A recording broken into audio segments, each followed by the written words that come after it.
В русенското село Бъзън десетки гълъбари се събраха, за да покажат породи гълъби, които отглеждат и селектират. Някои се похвалиха и с пощенски гълъби, които помнят с години мястото, където са отгледани и се връщат винаги там, откъдето и да ги пуснеш. Отказвам се за 1-2 години пак. Това е хоби, да. Човек като му писне нещо, като цени при животните, цял ден може да ги гледа и красива работа. Колегите гълъбари по-съседски си разменяха птици. Той ще ми даде едно друго подарък. Сега пък аз ще му дам 2 гълъбчета. Аз съм по декорацията мъсърли, русенски мъсърли, черни топгърнали и трудно се гледат. На други поколения подлагаме яйцата.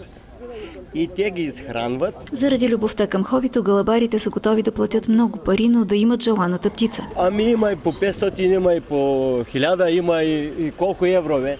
Кажи ти.